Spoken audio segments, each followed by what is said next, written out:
Dan Barrett.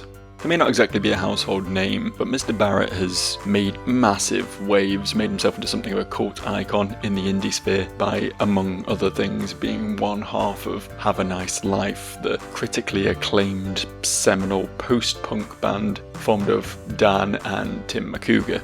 Hope I pronounced that right. I was originally just going to cover Have a Nice Life, them being one of my favourite bands. It's just something I wanted to deep dive into, but I figured their output is small enough that wouldn't really provide a sufficiently long, rambly video, and God knows that's all I can do around here. So in my eternal war against anything remotely concise, I've decided to deep dive into basically everything this man has ever worked on, which at first I thought was going to be relatively easy. I'm aware of Black Wing, Narvala, Giles Corey, obviously. He's got some fairly high profile side projects, but turns out there's a lot more than I ever realised. So many little nuggets of Dan Barrett being dug up from almost a decade before anyone else had even put him on the map, so this might be quite a long one, turns out. And that's fine. I've got a bunch of new stuff to explore as well as the stuff I'm far more familiar with and see what holds up against what, so should be fun. As ever, the man's career will be rated on a scale that looks like this. Worst to best within the tiers, and talked about at length by a man who, let's face it, knows very little about music, so you'll have to excuse any slip-ups or mistakes that fall out of my mouth as I go on this wonderful whirlwind tour of 25 years in the music industry. Anyway, as I say, this is probably going to end up being a long one, so buckle up, let's get on with it.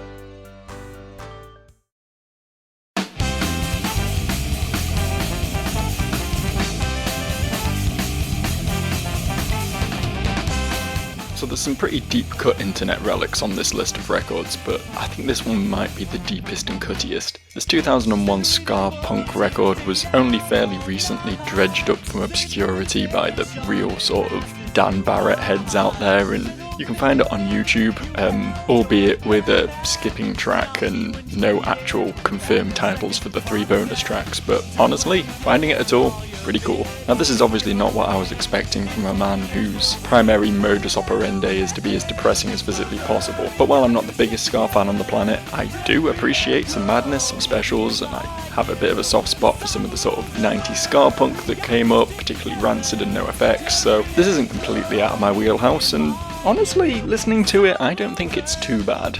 A lot better than you'd expect for a group of recently graduated high school students, right? I think Thrash, for example, is a really tight little barnstomper of a song. It's got this really hooky chorus, real sort of sing-along energy, makes good use of the horns for fun little earworm flourishes while still driving along on this real sort of pop-punk ethos. Like it's vaguely Sum 41-y, that sort of vibe, which I guess makes sense given the year it came out. Fun, harmless, decent little tune. I also like Some Things Aren't For Sale quite a bit. Being anti-materialist isn't exactly a breakthrough new idea in the punk community, but I do think this song boils that message down to a blunt, concise, simple hook. Since when is what I wear more important than what I think is honestly a really good line. I also think this song just has a really cool little bass groove. It is perhaps a bit less in your face than some of the other tracks and kind of benefits for that. In fact, I'll probably go so far as to say this is my favourite on the album just because it isn't quite as offensively ska punk as some of the other stuff, you know. And there's some other good stuff on here as well, like I'll Just Walk Away, the song which unfortunately suffers from the skipping issue. Actually leads in with this surprisingly intricate, almost math rocky sort of guitar line. And then meanwhile New Year's Resolution starts fairly straightforward, but then around the halfway mark erupts into this really abrupt, harsh, post-hardcore sort of thing. It's almost La Dispute-y, just the sort of angst that comes through in the voice. Certainly not a bad piece of music at all. There's plenty of things to complain about on this record though, to be fair.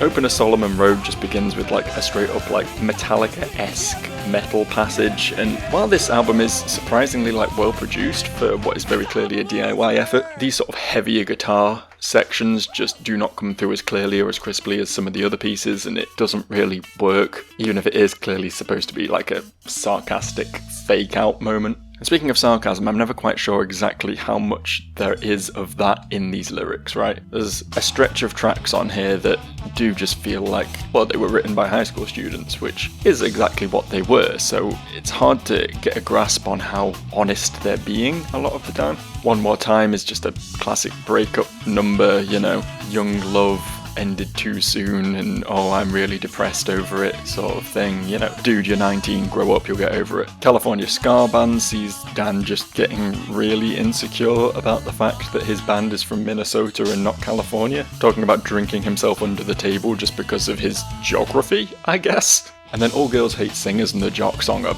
just the worst. They're just complaining about the Chads, how much cooler some people are than him, and how he feels like he should be getting all the girls because he's the singer in a band, and it's like real stinky incel stuff, you know what I mean?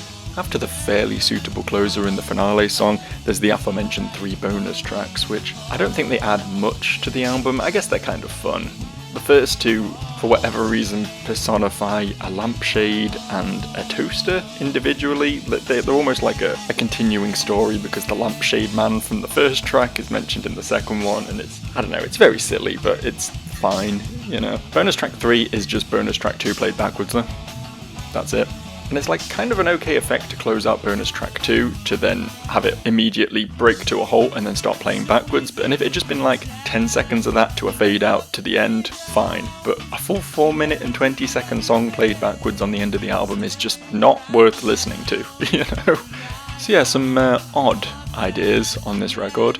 It's an interesting listen, for sure, and a bit of a jarring one. However, I don't hate this, all things considered. Yeah, they were young, and they may not be the best at this in the world, but I've heard a lot worse. I have. Can't say I'll be coming back to it anytime soon, though. Top of D tier.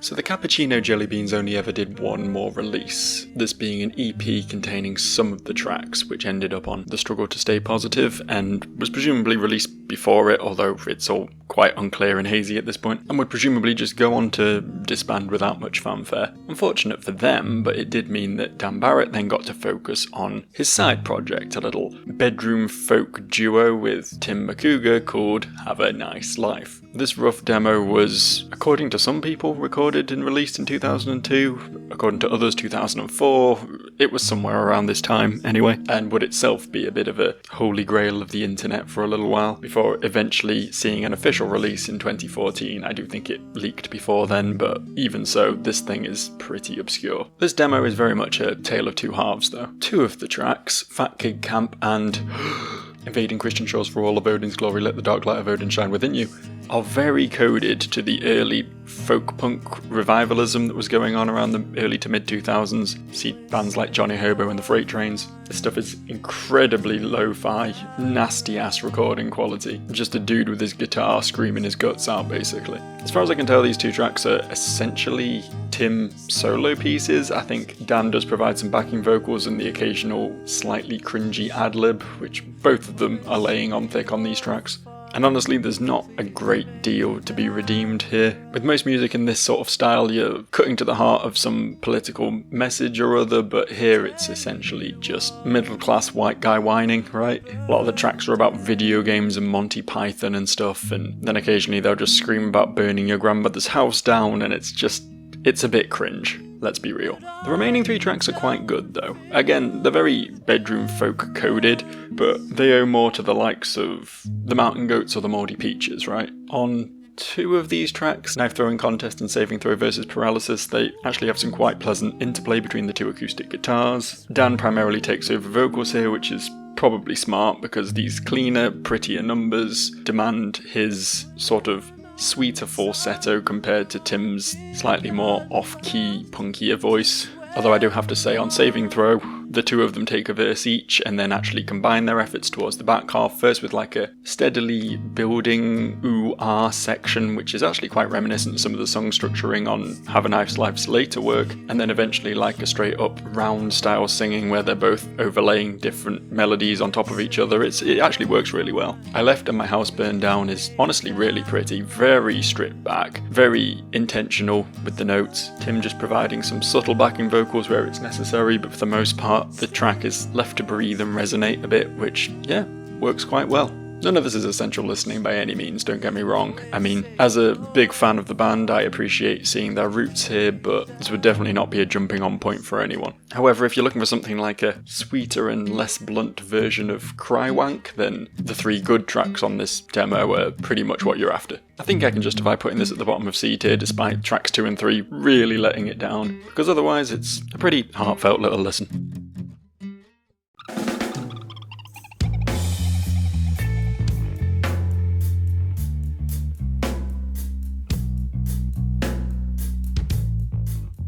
So in 2005, Dan decided he was going to take over vocal duties for post-hardcore band In Pieces. And honestly, somehow this studio polished, prog-inspired post-hardcore sound feels even more out of character for him than the ska punk album did, right? For better or for worse, I find myself drawing a lot of comparisons to Thrice or similar bands from that sort of mid-2000s clean but angry sort of scene. And I can get behind that sort of music, I really can, but there are some sort of underlying bugbears I have with it, which are very present on this record. The biggest of which is the screams. Now don't get me wrong, I can get behind a good scream. Someone like Davey Havok from AFI or Rhodey Walker from Protest the Hero can put their full chest into it and it absolutely punches with force, but a lot of these bands in this particular sound have a much more limp, wet fart of a scream, almost more like gargling phlegm than actually violently emoting. And honestly, as much as I love Dan, this is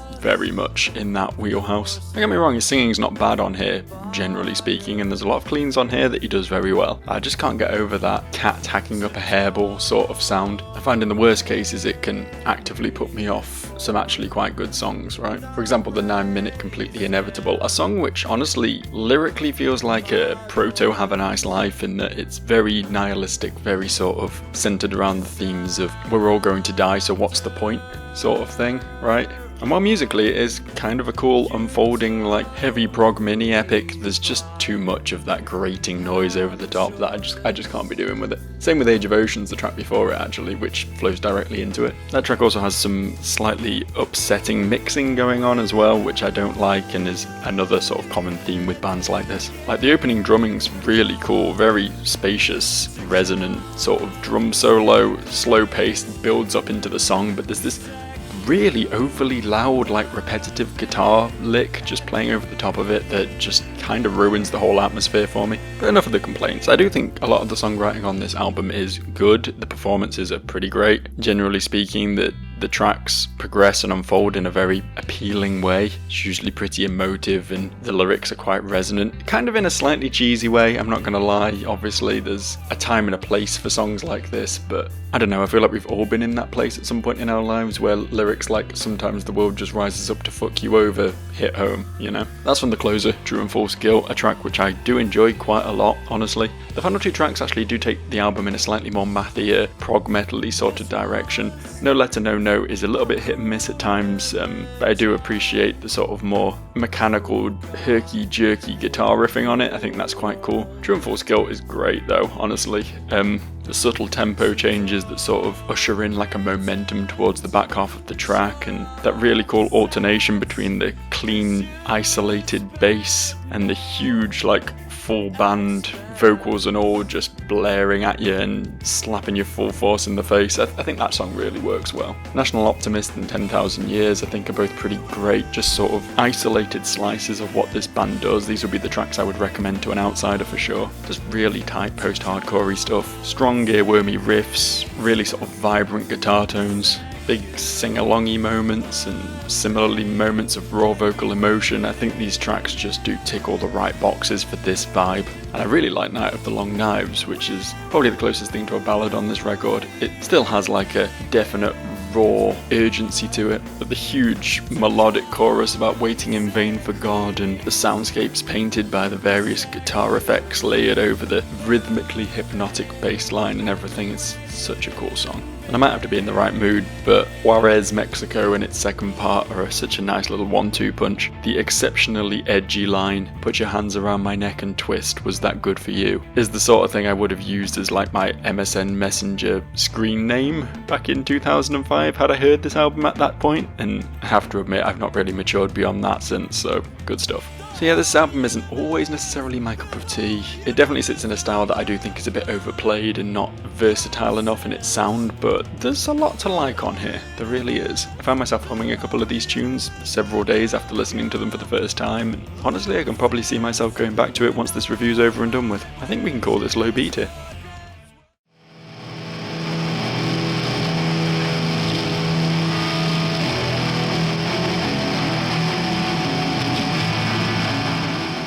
Okay, so fast forward a couple of years, Dan's second band has now broken up, and we're well into the swing of him and Tim working together to put out various music across various projects. I imagine the first Have a Nice Life record was well underway at this point, as was probably the Narvala record, but the first runner out of the gate is this, a 12-minute EP released under the name of Gate, which is front to back just some of the most misanthropic, hate-filled, tinnitus-inducing noise rock that you will probably ever hear. Obviously it was deemed too abrasive, too aggressively high energy to fit on either of the other projects, so these 4 tracks got collated here, and it's a listen. Honestly, Gate as a project put me in mind quite a bit of The Armed, a band who had come along probably only a couple of years after this and put out some of my favourite music in this sort of style, but it's nowhere near as catchy, nowhere near as sort of pop-inspired. There's definitely an appeal to it, but even though it's only 12 minutes long, it gets old quite fast, to be honest with you. The highlight is Dual Wield, the closer, which is the point where Dan and Tim are at their most bile-filled, most abrasive, most out to cause permanent hearing damage to the listener. This is like the other songs amped up to 11, right? So if you want to take a sample of the best this album has to offer, then this is the one to listen to. Focuses on a pretty neat central riff and just goes absolute ham with the sheer amount of distortion and the vocals, and in comparison the other songs just fall a bit flat, right? Dead Wave is on a similar wavelength. I do enjoy it also, but it does just get overshadowed by this one. Well, the other 2 tracks do just feel a little bit limp as a result of the sheer amount of octane spewed by the opener and closer. Hyperboringans gets a little bogged down by a sample which takes up half its runtime, and Wrong Side of History is honestly just too long, too slow, too quiet. It's just not doing enough of what we want from this. So yeah, not much else to say on this one, really. Other bands have done this better. As a fun little sojourn on the way to bigger and better things, it's fine, but I'm not going to put this above D tier, sorry.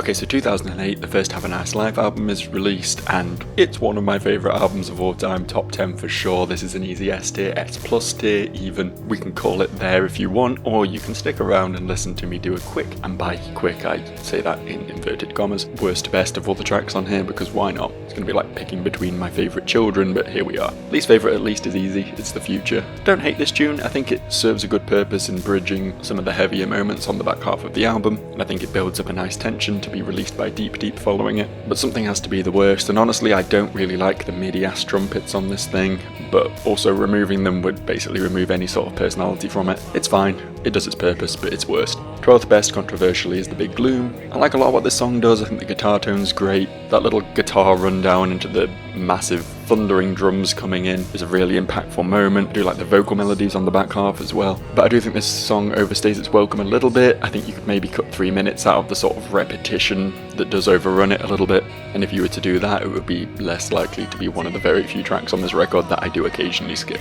11th, we're going to go with Who Would Leave Their Son Out in the Sun, which is actually a really pleasant tune. It's got some powerful moments, like the lyric, it's only hard when I think about it, and I think about it all the time. The way it's delivered actually really does burst through the sort of low-key melancholy that this song resonates on. And the general vibe of this is one of like heady despair, which I think works out quite well, but if I was to describe any track on this album as boring occasionally, it would probably be this one. Also again, maybe cut the last minute off. It really is just Dan mumbling to himself over nothing, so we don't necessarily need that. From here on out, they're all fucking great. I think 10th best is probably a quick one before the Eternal Worm Devours Connecticut. Very spacious, very spiritual piece. I love how resonant and echo-drenched the simple little guitar pieces, like the vocal samples that get like half heard in the background. It's very like trippy and repetitive and manages to imply a lot while saying a little, you know what I mean? For an 8-minute instrumental opener, I think it really does well with what it has, but it just lacks the sort of oomph moments that a lot of the rest of this record has, so it sits here. For ninth best, this hurts a bit, but it's going to have to be the awkward stepchild of the album, the track that never seems to get spoken about by anyone ever, Telephony. Absolutely love the rhythm section on this, the drums are great, I love the sort of shuffling start-stop bass line. Again, some really cool vocal performances on it, and it's like, you know, quite a concise, accessible song compared to a lot of what's on here, so it gets a lot of points for that as well. I like this song, I just like it a bit less than others. The next three are basically neck and neck, but if I have to, absolutely have to pick a worse one, I'm gonna have to go Holy Fucking Shit 40,000. Again, controversial maybe, but as much as I love that this is one of the few moments in the album that has some honest, like, clean guitar, I love the little chirpy metronome. I think the idea to leave that in the track was actually inspired. Great vocal performances, like I have tried and failed to sing that chorus line so many times. And the climax in the back half is absolutely great, the absolutely pounding industrial style drums, the going over the back of it, it's absolutely beautiful. Again, love this song. I think there just might be some that are slightly better, such as my 7th place track, which I'm going with Deep Deep. Probably the most immediate track on here, very Joy Division-y, very post-punky. Love the chorus on here, love the rough and ready sort of clangy bass tone. The super artificial synths, which aren't always my jam, I think do work really well as like stings of urgency on the chorus. Great tune, honestly. And then next up is the track that immediately follows it, I Don't Love. The super evocative refrain of I don't feel anything where this love should be, just being repeated and driven into you as the vocals layer up and dance around each other in this absolute sea of noisy guitar. If this record didn't already have one of the strongest closers of all time, this could definitely have been a very serviceable closer. And that's top 5 now, right? I think 5th place is going to be There Is No Food. Easily the strongest instrumental on here. I love the pulsing sonar beat. Again, makes great use of like these spoken word vocal samples that sort of hover in the mix a little bit. The absolute catastrophic, apocalyptic drones that just rupture through the track. Like, this track hits so hard and rounds off the first side so nicely. Number 4, we're going for Waiting for Black Metal Records to come in the mail. Another one of the sort of slightly more accessible, more post-punky tracks. I absolutely adore the riff on this one. Those little spikes of like hammer-ons that just add such a flavour to this riff. Some absolutely incredible lyrics on here. I always love the line, 1,000 tiny lives disappear into the black stretch, and I guess I thought I'd feel something but I didn't. Like, wow. Sort of sums up the lyrical concept of this album so well. I also love the way this song just cuts out towards the back and you just hear one of the guys mutter the word fuck, and then it all just pounds back in again with an extra like ascending descending riff layered over the top of it, and it's such a cool way for a song to go out. Now I'm really struggling. I have to put Hunter at 3rd, but I hate putting Hunter at 3rd. I adore the lyrics on this one. Speaking from the perspective of like a slaughtered animal talking to the hunter who killed it, obviously reflecting like humanity and death, delivered so passionately, so powerfully. Big like siren wail stings of feedback that play across this thing, the robotic drumming, that honestly everything just comes together so nicely. It's like nearly 10 minutes and I do not get bored of it for a second. Second best is the second track, Bloodhail. I think most people who got into this band got into it through this song. Incredibly infectious bass line, played in just the sort of perfect muddy ass tone. Again, so many great lines on this. Faces sweaty, arms and legs, what a glorious set of stairs we make. The way all the component parts start to layer on top of each other towards the back half, where all the vocals pile up, and then you hear the opening lines of the song come back in again, just in time to close it off with that a cappella, and it lasts as long as it possibly can. Cut, like perfect. But of course the best song on the album is Earth Mover, we all know that, right? The imagery of these golems slowly striding across the decayed earth and just destroying any remaining semblance of humanity that isn't just dust and sand, like, obviously it's powerful symbolism for the human race itself. But aside from that, like, the vocal performance, absolutely amazing. That line, when their earthen mouths should open up, just what words would come out, but we wish we were dead. That's how you end an album. Wow. Except that doesn't quite end the album, does it? Because right after that you got the ding ding ding, bah! The absolutely colossal ending drones. That gorgeous little synth line coming into prominence towards the back half as the bass just absolutely degenerates into a wall of droning filth. It's the sort of music you just get lost in. Like, it's hard to describe it with just words. If you've not heard this song, go listen to it on some good headphones. Now, genuinely one of my favourite songs ever written. Anyway, I've spoken too much. Let's move on, talk about some other stuff for now, but yeah, S tier, S tier.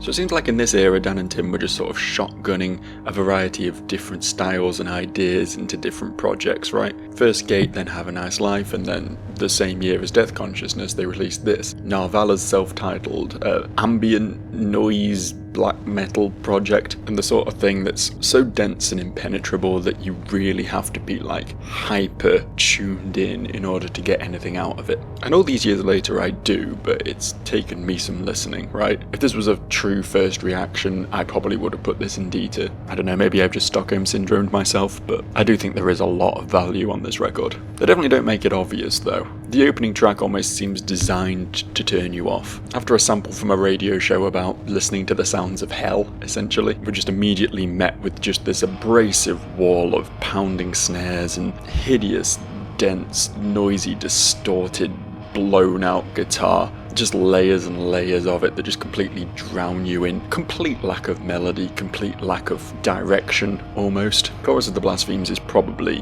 one of, if not the hardest to listen to moments of this record, but it is a little bit of a fake out. Aside from this, only Objectivity and The Witch Box, which is actually one of my favourites on here, actually reached that level of intensity. And for the most part, these are the parts of the record I could do without, although as I say in The Witch Box's case, there is more structure to it. There's a very subtle little synth line running in the back that sort of structures the noise in a much more appealing, digestible way, and then later on they start to float actual guitar leads out of the sludge, and honestly this is where this sort of style clicks for me. Like, as a sometime black metal fan, I can get lost in this sort of intense, lo-fi, noisy hatred, but there just has to be some sort of directional pulse to it, right? And I think The Witch Box is a song that absolutely knocks that out of the park. The other tracks though are a lot less impenetrable, I would say. I'm not a big fan of There Isn't Anything, but it's not so much because of this, it's more just because it's nearly 15 minutes long and it gets the Joe stamp of it's too long disapproval, right? I do like the sort of midsection where these like droning strings sort of slowly unwind and devolve into just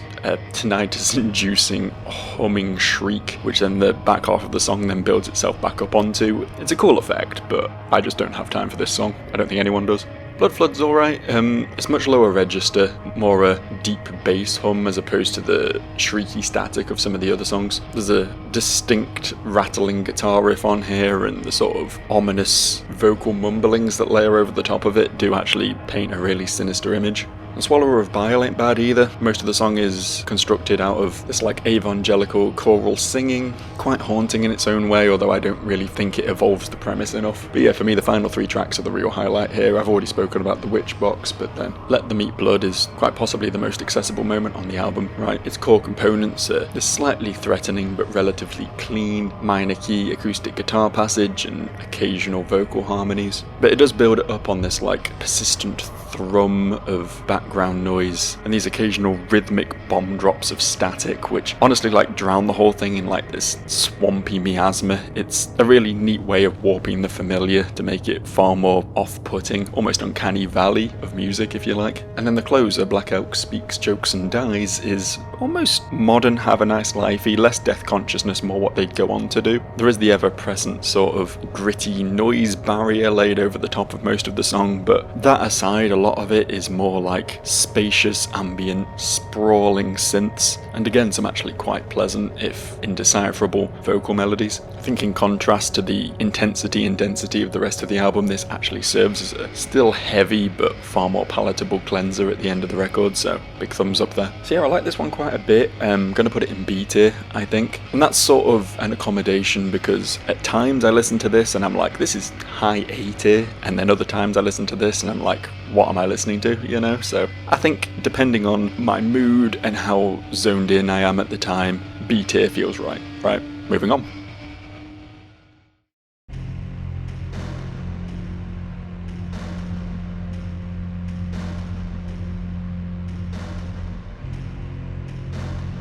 Time of Land is a somewhat forgotten Have a Nice Life record, a 4-track EP that was originally distributed at live shows and would eventually see a digital-only release in 2010. As the follow-up to an album as critically acclaimed as Death Consciousness, it was always going to draw some somewhat lackluster comparisons, and honestly, for the most part, that's pretty fair. There's only one track on here that I could honestly say holds up to that sort of caliber, but the other three are all sort of varying levels of somewhat mediocre, unfortunately. My least favourite is actually Woe Unto Us, a track which weirdly seems to be the most popular off here. It is another one of those sort of more urgent post-punky tracks, see deep, Blood Hail, eventually Defenestration song off the next record, and the Defenestration song parallels are very easy to draw considering the bass line is almost note for note, but once you're past that pretty cool bass opening, there's not really much to write home about here. Vocal melodies are underwhelming, it doesn't really progress in any particularly interesting ways, and honestly the mixing is just kinda bad. I feel like they were intentionally trying to subvert the norms here. The vocals are very quiet, the drums are very loud. That's worked for them in the past, like Narvala is basically just that, and there's plenty of other Have a Nice Life tracks that do this well as well, but on a track that's meant to be more urgent, more hooky and boisterous, it falls massively flat because frankly the bits that you want to sink your teeth into are barely audible at times. I'm not a huge fan of the Parhelic Circle either. This is an instrumental ambient piece, not a million miles away from some of the stuff on Narvala, like the Black Elk or Swallower of Bile, but it feels pretty directionless, pretty meandering. I think this sort of hazy, synth-led, dreamy sort of stuff can work well with a bit more melodic definition, but I think this track would at best be considered a solid interlude, and that was only if you cut 3 minutes off it and put it on a record with longer runtime, right? Here it just kind of feels like bloat. Wizard of the Black Hundreds is quite a bit better. It's also very minimal, very like slow burning, but I do quite like the sort of simple, ponderous momentum of it, the way the droning synths like steadily build throughout and the distant echoing vocals, but I don't feel like the climax it eventually arrives at is quite as impactful as it could be. And again, it is quite a needlessly long tune, honestly. It can be a vibe though, to be fair. By far the best track though is The Icon and the Axe. The absolute highlight of this EP is the bridge of this song. It's just this like lush organ sound and layers of increasingly more intense vocals just singing this mantra that kind of sounds like an old blues piece referencing going down and meeting the devil and stuff, right? And the bookending sections of this song are really good as well. I really like the sort of crunchy, echoey, synth poppy drums and the whole multitude of different effects and sounds that are building on top of them. As I say earlier, this one I would quite happily sub certain tracks out of Death Consciousness for, and I think it redeems this EP to no end. That said though, there is a lot of dead weight on here. I don't think I can go above C tier.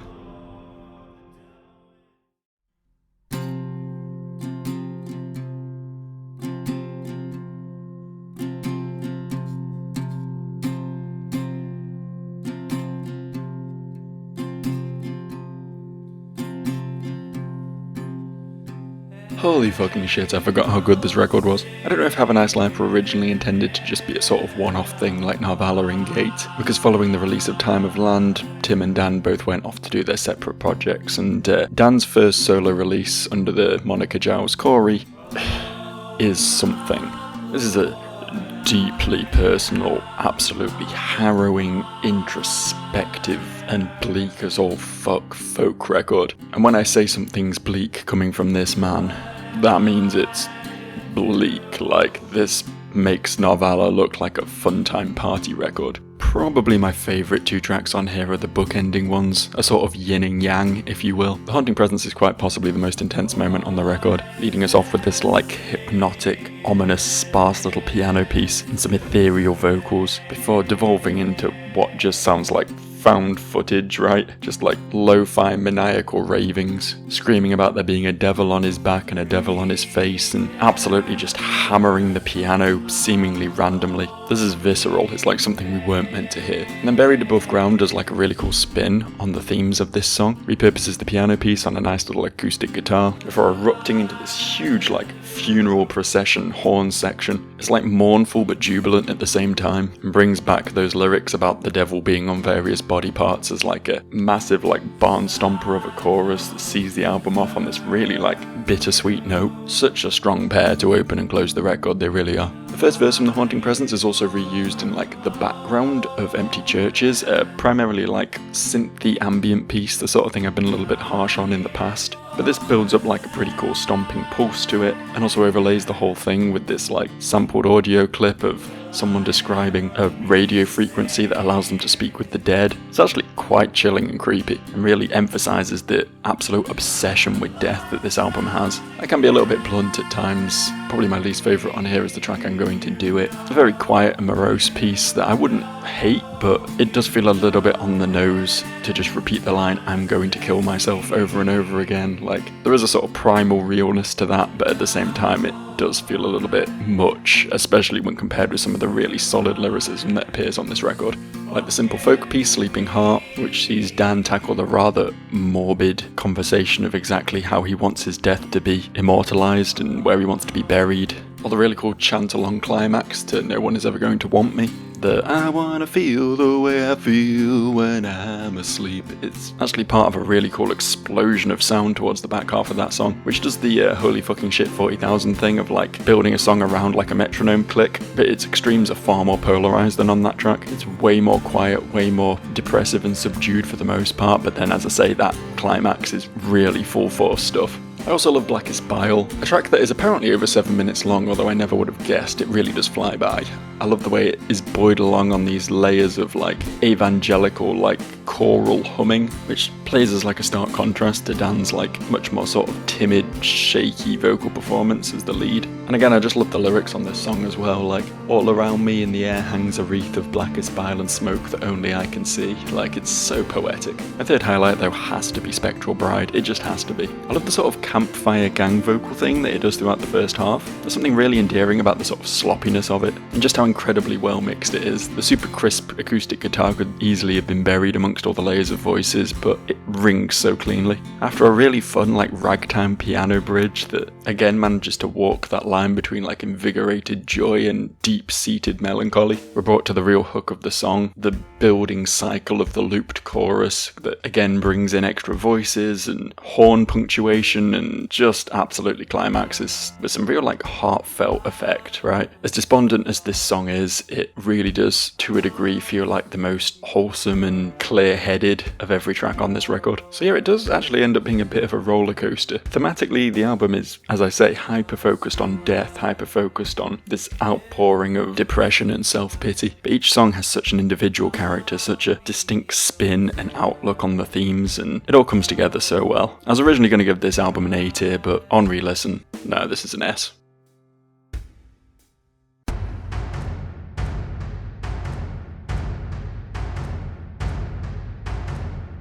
This is going to be a bit of a loaded statement, but I don't think this release was ever really meant to be anything more than just Dan experimenting, right? The wackily named Drive 2 soundtrack by Dan Barrett and the Cruisers was as much a sort of vague collage of potential ideas for the future synth-pop project Black Wing as Versus You was for Have a Nice Life, right? I mean, I wasn't even aware this release came out until several years after the fact, and I, was a big fan at the time. Released to basically no fanfare and even less critical acclaim, and you can see why, honestly. To put it bluntly, this is just Dan farting around with his synths. Yes, there are semblances of songs here, but they're clearly not thought through very well, not really developed into anything worth a great deal of your time. This is best evidenced by the opening track Science, honestly, a sort of meandering, singular hook that doesn't really have any teeth and just loops for a few minutes and goes away. Of the 6 tracks, this is one of the 4 instrumentals, with the strongest clearly being Missionary, a track which was basically repurposed note for note on Black Wing's debut, and while it's not my favourite track on that record, it is easily my favourite on here. The pulsing, almost danceable rhythm lends it a lot more credence than the sort of lackluster beats that permeate the other tracks, and the noodly swirly synth line that skitters along on top of it is actually really cool, really infectious little earworm of a piece, right? And some of these other tracks have their moments. I like No Such Things. Violent, slamming, hit by a bus synth bombs that forge the main riff in the first half. But that track is 7.5 minutes long and the rest of it doesn't really evolve the idea very well and quite quickly drops that one cool riff that I liked for not really much else, honestly. And the best I can say about Congo is that its B part is slightly more hooky than anything on Science, so it's not the worst on here. Militia Man has kind of a cool squealy synth line, but it kind of overuses it, like it's a little bit grating and hard on the ears and it works for a couple of bars, but then afterwards it's like, okay, can we move on to something a little bit less abusive to my person? There's also one of the 2 tracks with vocals on it, but they may as well not be there. It's very one note, very unenthusiastic. I do think the closer No Such Thing Part 2 has slightly better vocal performances, some classic Dan Barrett style layered up back and forths, but honestly like all the low end is stripped out of them, so there isn't a great deal of impact to them. And while I got nothing against the sort of more temperate, majestic synths on this thing, it does just sort of feel like a retread of older ideas, doesn't really match the sort of catchier, poppier style of the other tracks. So yeah, if you can't tell, I'm not a big fan of this one. Far and away best track appearing on another record, just really leaves you with not much of worth here, so this is a pretty comfortable D tier, I think.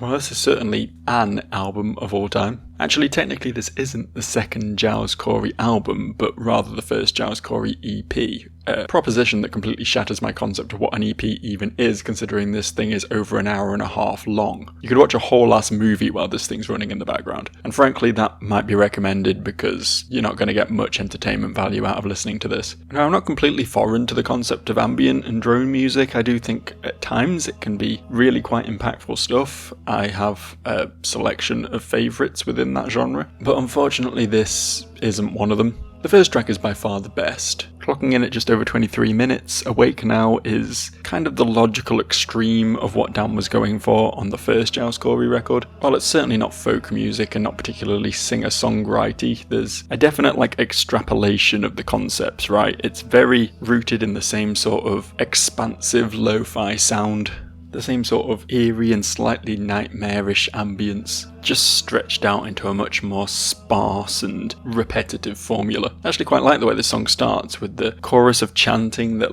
starts to bring in this improvised scrapyard percussion, crashing heavier and heavier until it builds to this actually pretty satisfying climax around the 8-minute mark. But then it cuts out, leaves you with this background thrum, which is ever present throughout the entire album, by the way, and then slowly starts to bring in a chorus of chanting and some improvised scrapyard percussion. Hang on, I've heard this before. Yeah, it basically pulls the same trick 2 times in a row, and while neither part is necessarily bad, just back-to-backing them like this is why again, you know? I do quite like the way this track closes though, bringing in some more quintessentially Giles Corey-ish acoustic guitar and slowly submerging that in this ever-building thrumming drone. It's definitely not the best thing I've ever heard in this style, but compared to the other 2 tracks on this album, it's decent enough. The other 2 are gimmicks. Infinite Death again actually has some quite nice guitar work on it. I quite like the arpeggios at the beginning, which have an almost post-rocky build up to this pretty intense moment a few minutes in. But then after that, while the guitar persists, it just sort of noodles around for a bit. It doesn't really leave much of an impact until it eventually fades out and leaves us with, once again, just that thrumming hum for, about 15 minutes of this 28-minute runtime. And over the top of it all, you have just this pretentious ass TED talk. Some dude waffling his high school opinions, bringing us some real deep philosophical insight if you're dead, you won't know you're dead. Wow, cool. Mind blown, I guess. And that vocal sample literally persists throughout the entire runtime of this song, but gets absolutely mired in vocal effects after about a third of the track's duration. And that's basically all you're listening to for most of it. Just this silly demon voice rambling about death for way, way too long. And then there's Epsilon. This track is a 4-bar vocal loop. Lots of layers of background vocals and harmonies on it. It's quite nice to listen to, but that's it. It loops indefinitely. Well, not quite indefinitely for 39 minutes and 54 seconds, but that's a long time. About 10 minutes in, I did come to the realization that the various different vocal tracks were slowly desyncing from each other. I think some of them are very, very slowly slowing down, others are just offsetting slightly, and it does create a kind of cool effect, but does it keep me invested for 40 fucking minutes? Of course it doesn't. It doesn't even come close. This is unnecessary. A fun musical experiment, I guess, but it could have been over 8 minutes, 10 minutes, less even, and still had the same effect. Why? Why is this how I just spent the last 40 minutes of my time? Not only 40 minutes of my time, I've listened to this multiple times, so this has been a good chunk of my life I have spent just listening to Epsilon. God, that was out of tune, wasn't it? But that, D tier.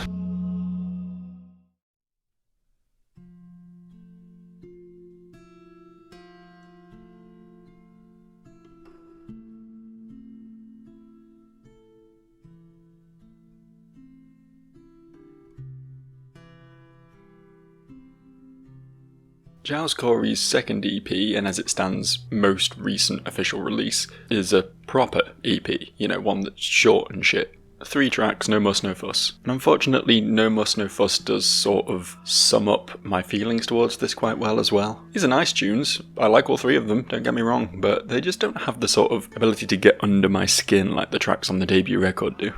and it's not for want of trying. These tracks are absolutely filled to the brim with Dan-isms, right? Winter's House, despite its pleasantly picked acoustic guitar, does actually sound a bit more Have a Nice Life-y to me. It's quite vibrant, quite melodically focused. Some of the vocal lines have quite a lot of impact to them, and the sort of noisy backdrop to the riffing does actually propel it forward quite nicely. I do feel like it just sort of peters out a bit though, to be honest with you. It feels like it's getting to something really sort of huge and climactic, and then it just sort of ends. Further exemplified by the neat little, I think it's a synth line in the second verse, and the organ outro that just sort of peters out as soon as it gets started. Some nice ideas on this one, but I don't know, I feel like the sum of the parts are, in this case, actually better than the whole. Guilt As My Boyfriend is far more brutal and direct. The acoustic strumming is, in spite of the gentle singing, really quite aggressively vicious, really loud in the mix as well. And then it does the classic I don't love sort of move, where it lures you into a false sense of security and then just bombards you with this wall of distortion in the second verse and chorus. Again, it's nice, and I like the sort of directness of the lyrics, literally painting the picture of a man who is married to his guilt. And finally, Wounded Wolf is the most genteel of the three. The vocals are barely a whisper, the guitar is just this contemplatively picked arpeggio. The occasional emphasis of lines like "living here will be the death of me" really does just drip with emotional impact. I think this one's probably my favourite, although as I say, I do like all three of them. However, it's just sort of done and gone. I don't know, after complaining about the previous EP being an hour and a half long, I shouldn't be complaining about the succinctness of this record, but there just doesn't seem to be much to it, It does feel like these two EPs have sort of danced around the issue, maybe each leaning too far in an opposite direction and neither quite hitting the perfection that the first record had. But this one at least, pretty listenable, top of C tier.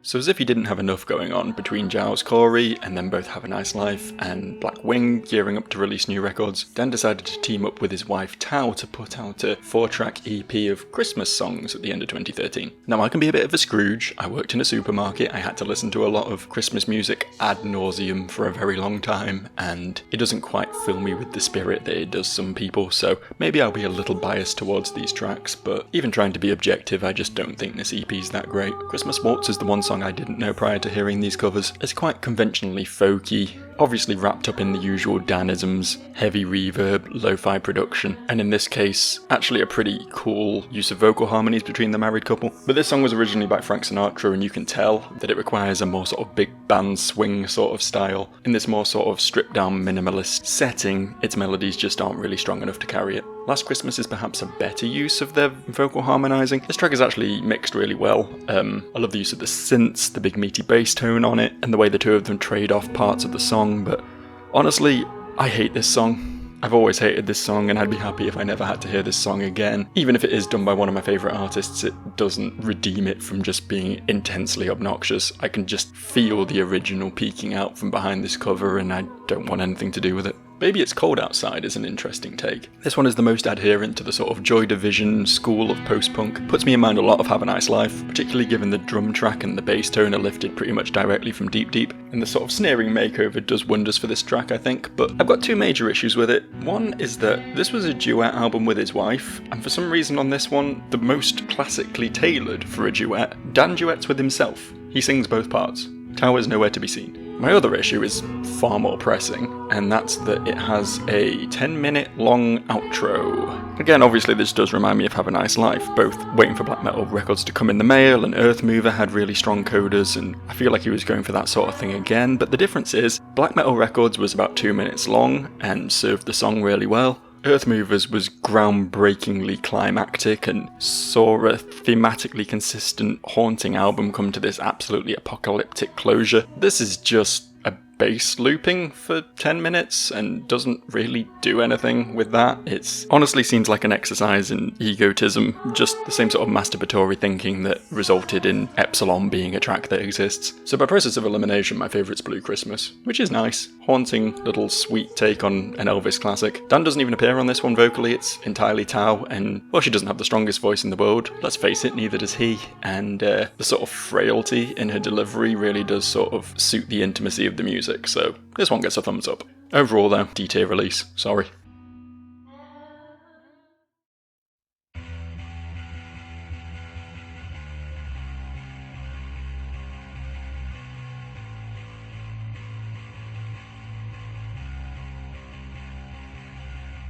2014, Dan and Tim were reunited by fate to finally bring us the full-length follow-up to Death Consciousness. 6 years in the making, and honestly, pretty damn good. We're gonna worst to best it, I think. Unholy Life is my only sort of issue song here. I don't think it ruins the album or anything, but it fits in a similar slot to the future off Death Consciousness, honestly. Perhaps a little bit overly chirpy, and clearly another case of Dan preparing for his synth-poppy debut with Black Wing by doing a much more synth-influenced thing here. Also, the guitar tone on the lick that comes in about halfway through can only really be described as nasal. As a whole, it's only 3 minutes long, but it does feel a bit unnecessary. Second worst has got to be Music Will Untune the Sky. A much more pleasant and fitting interlude, predominantly just big bass chords, just resonating and droning as effective counterpoint to the more high-register lyricless singing that soars over the top. To continue the Death Consciousness analogue, I would guess this would be more like the Eternal Worm sort of track. Pleasant ambient piece, works cohesively with the album, but doesn't really stand up on its own merits too well. I like the rest of the tracks quite a bit though. Cropsy's going to take my 6th best spot. I think instrumentally this track is really strong. I love the faster paced, more stampeding drums on this thing. The neat little, I don't know if they're tubular bells or what, just dingling along in the background, and these massive bass drops on the B parts. And while I'm not usually a fan of overly long spoken words samples, I think this interview with a young boy locked away in a home for bad behaviour is a really strong tone setter.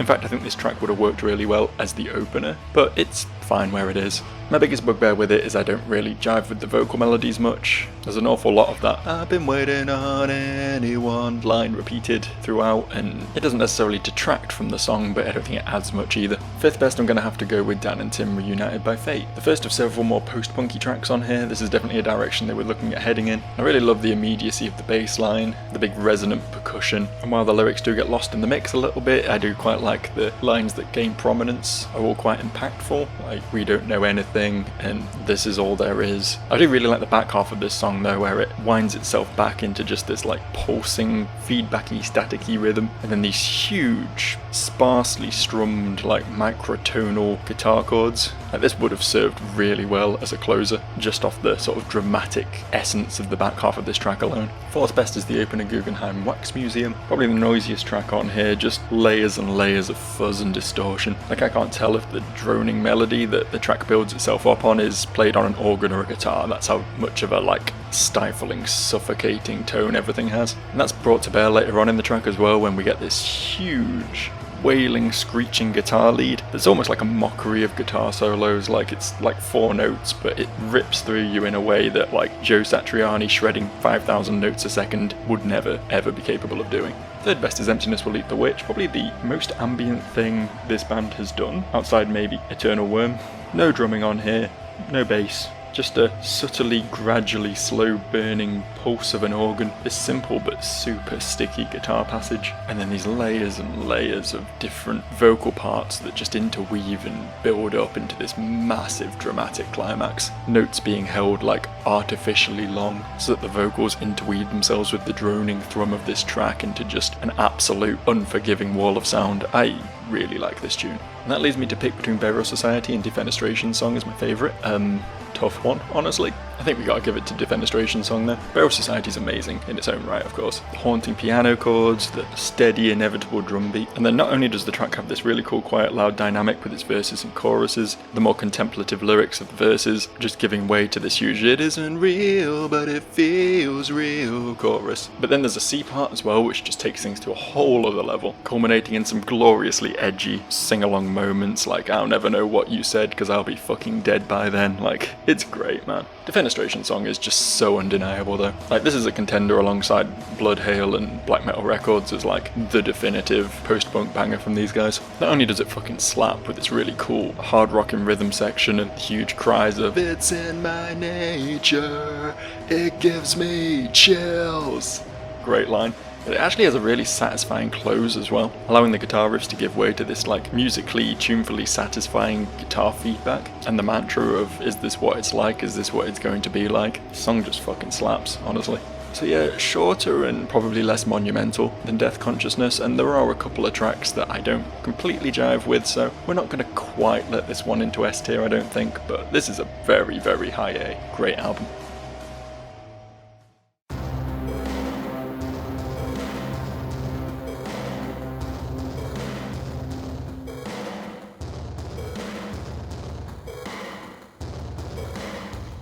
So 2015 sees Black Wing take over from Giles Corey as Dan's primary solo vehicle. The major differentiator between the two projects essentially being that Black Wing replaces the lo-fi acoustic stylings with a much more synth-led direction. And this first record is pretty good, honestly. There are things I don't like about it for sure, I guess we'll cover them first. The closer, If I Let Him In, is probably my least favourite closer on any of his LPs. There's some cool moments on here for sure, some pretty cool Banshee Whale synths and some classically noisy production, but I don't know, the lead synths on this thing are very 80s sounding and don't really jive with me. And I actually cannot stand the wood knocking percussion, which I have literally just now realised is pretty apt given that the name of the song is If I Let Him In. But either way, annoys me. Plus like a whole 3 minutes of this 8-minute song is given over to just repeating the title ad nauseum. I don't know, that can work on occasion, but normally that sort of thing just feels like pointless padding to me. I think this record could also do without DSA, a track which is literally just Missionary off the Drive 2 soundtrack. And if you remember, that was my favourite song on there, but even so, here on one of Dan's more sort of serious heavyweight mainline projects, it doesn't have the weight, right? It's too upbeat, too chirpy, feels too much like, honestly, something that could soundtrack a high-speed car chase, right? Like, it doesn't feel like it belongs here at all, sorry. The remaining 5 tracks are all pretty great though, honestly. Open a Luther with its like skittering, pitter-pattering synths that run throughout the entire thing. They feel like they should be really obnoxious, but they actually weave themselves into the music really well. And he starts like adding more and more layers to it, and it feels like it should be massively overcomplicated as a piece, but while it is very dense and a little bit overwhelming at times, it is a very well constructed tune. I like Unemployed a lot as well, primarily just for the sort of cacophonous rolling percussion, just the sheer reverberations of that drum line adds such a weight to proceedings and pairs really well with this like almost like air raid siren-y synth that sears across the top of the track. This one isn't perhaps as adventurous as I'd like it to be, but there's enough cool elements in there to really keep my attention and drawing me back to it on a regular basis. Death Sentences is great, could easily have been the closer, honestly. I love the vocal delivery of the line, just stop, like stop, just stop, like. He says like as much as I do, and I can relate to that, honestly. And that really cool like off-key twinkly bell sound, I have no clue exactly what it is, but presumably it's synth of some sort, but it is such an earworm, man. It makes me much more forgiving of Dan repeating the line, can't relate to anyone, kind of ad nauseum on this track. By far the best of tracks 2 and 3 though. Black Wing is monumental, just the sheer reverberating force of the stomp clap percussion, the undulating synths that give the oppressive chord choices this extra little bit of flavour, and the huge sing-along vocal performance. I'll get the line, I'm fucking dying, and it's alright, I'd rather sleep. Resting on a black wing just randomly appear in my head at any time, really. I have no control over it. And I love the way its absolute climax, the synths just cut out to just a simple thudding rhythm, which heralds in the beginning of My Body Betrayed Me. Another track with just some incredibly infectious synth lines, some really high impact production. This thing packs such a punch even at its most minimalist sections, and the back half of it where it all builds up into this sing-along climax is honestly one of the best moments in Dan's entire career, if you ask me. I've gone back and forth over putting this album in either A tier or B tier, because there is some stuff I frankly could do without, and I think it would have made a much better, more consistent 4 or 5 track EP, but I think we can call it bottom of A. It's great.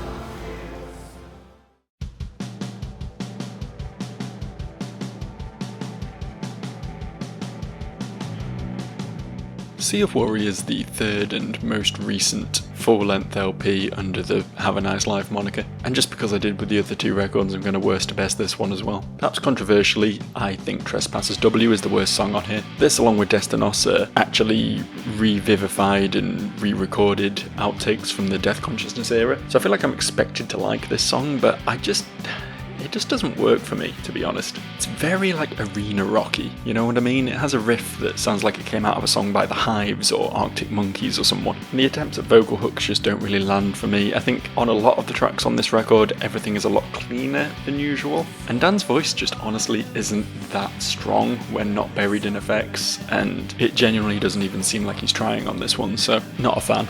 For second worst, we're going with Everything We Forget. This is like the token, fairly unnecessary instrumental track. you can file it alongside The Future or The Parhelix Circle or Unholy Life. It doesn't really do anything to detract from the album at all, but really doesn't have a lot that sticks, you know? Essentially just a big wall of sound, ambient synth piece. It's pleasant enough, and I think if it had been built into a bigger, broader spanning track, it could have been a cool moment, but it just sort of sits in the middle of the record and doesn't do much, so Lords of Tressorhorn comes 5th, and this track does this really cool thing where, like, halfway through, the music fades out and you're just left with this little tinkly synth line which just heralds in this massive explosion of sound, this massive droning outro, and oh, I'm just describing Earthmover, aren't I? Yeah, I've got nothing really against this one, but it does really feel like they're retreading old ground here. Feels a little bit desperate, you know? Plus this track is easily the noisiest thing on the album.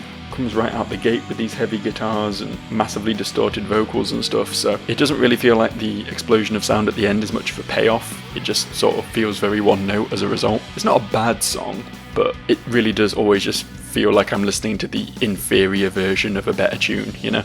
The remaining 4 tracks all get the thumbs up of approval from me though. Dracula Bells comes 4th, I think. Another sort of high impetus post-punky track, but again this time with much cleaner, sort of reverbier vocals as opposed to the noisier, muddier ones we're used to from this band. It actually sounds a lot more 80s as a result, and I don't necessarily mean that as a bad thing, but it is very weird to see them deviating from their trademark this much. Similarly, the guitars on this sound very not Have a Nice Life. I really do like the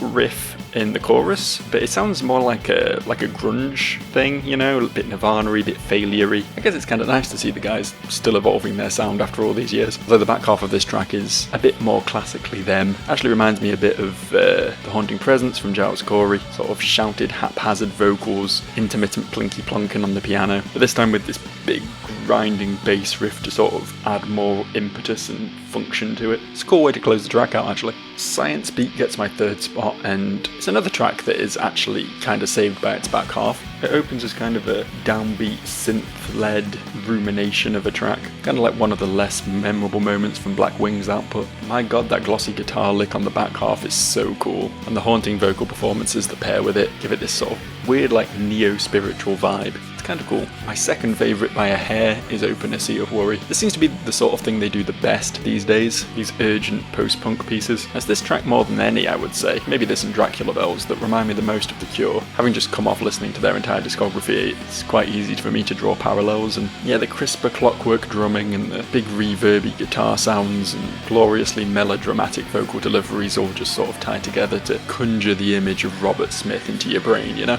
I also just love the oohs on this song, and some more of those just brilliant edgy lyrics that these guys are so great at penning. If the soul survives like I do every summer and I'm still a fucking bummer, then everyone I know is still alive by no choice of mine. Great. Number 1 though has to be Destinos. It does lose a few points for opening with yet another TED Talk, this time a bloke talking in quite scientific terms about the Christian doctrine of hell, but I'm more willing to forgive it when it's buoyed on this absolute sea of ghostly chanting. And when that gets accompanied by the acoustic guitar and the piano, it all builds up into this genuinely beautiful first verse. It becomes increasingly apparent that this is just one of the best tracks in their career, honestly. I love the descending piano at the end of the chorus. I love the massive unyielding weight of the synths that come in for the second verse. The hazy, spacey outro. It's just a good track, it really is. Like every time I listen through this album, I'm like right on the verge of labelling this as a solid C tier, but Destinos easily lifts it up to B just on its own.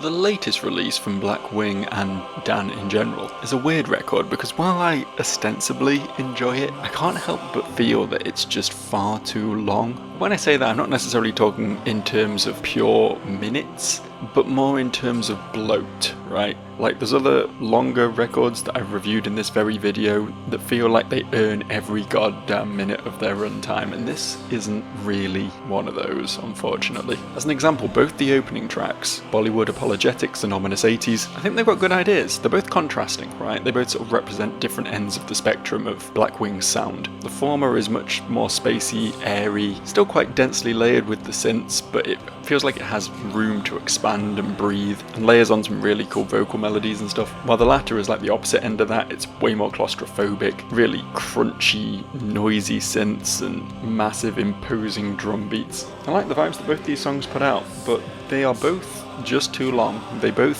find their vibe and then they just drag them out for longer than they need to. And I do just find myself losing interest towards the last sort of minute or so of each of them. Meanwhile, at the other end of the album, you got Twinkling, a track which essentially is like a tale of three parts. The first being like a punchy, almost Depeche Mode-y, high impetus synth pop track, complete with thematically appropriate twinkly synths, which then runs into like a more spacey, ambient synth piece, and then finally this like noisy conclusion.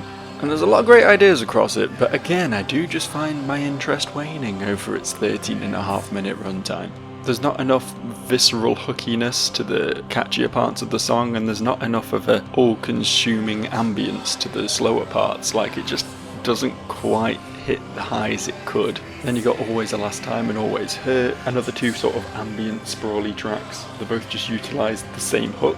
This I want impossible things, I want to love and to be loved line is just repeated throughout both of them. And I don't know, I feel like if both of those tracks were cut from the album, I would be less inclined to be quite so critical of the other slightly draggy moments, because these two really do just feel like complete dead weight. That said, I don't think Always Hurt is completely without value, mostly because it cues Vulnerable up nicely. After a run of three very sort of low stakes, mood music sort of things, being absolutely slapped in the face by Vulnerable, a absolutely dangerously visceral noise machine of a track, the most unapologetically abrasive thing that Dan has possibly made in his entire career, to be honest, outside of maybe Narvala anyway, but they do really like this one. Essentially just 5 minutes of harsh noise laced with some really neat little synthy melodies, but hey, what can I say, it does it well, and it really sort of picks up the energy after the album sort of lulls to a bit of a low point. We've then got Sleep Apneiac, which again brings back the hook from the Always twins. This one feels like way more of a journey. The track evolves more, it builds on itself, it carries a lot of dynamic range with the way it sort of drifts various instrumental passages in and out, and has enough of a drive with its consistent pounding rhythms that it actually feels like a more complete song than the other two. Finally, my favourite track on the album, Choir of Assholes / You Think It'll Make You Happy But It Won't.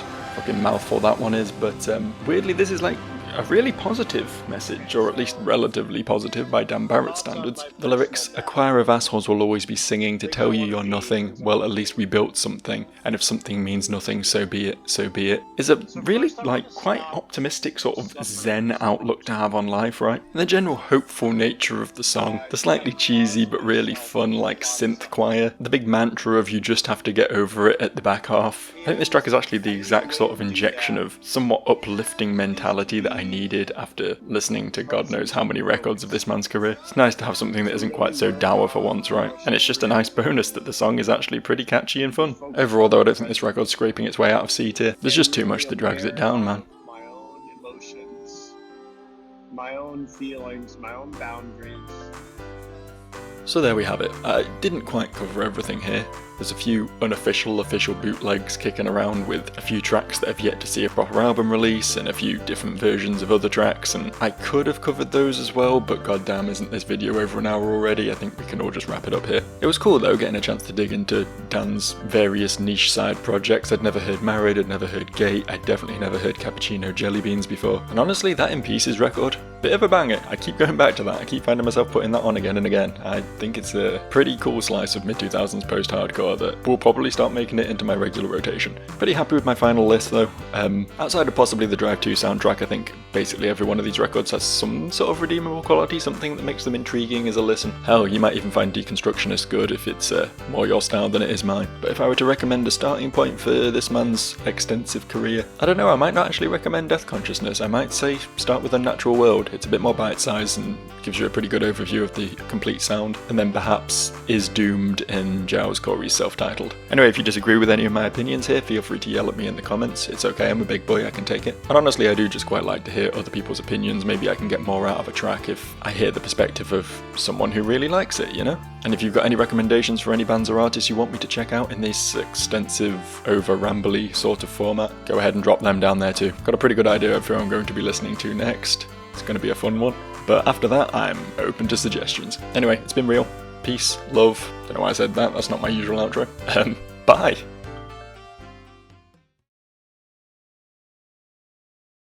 Jim, that's not funny. My grandmother's dead. Then I'll burn her grave down!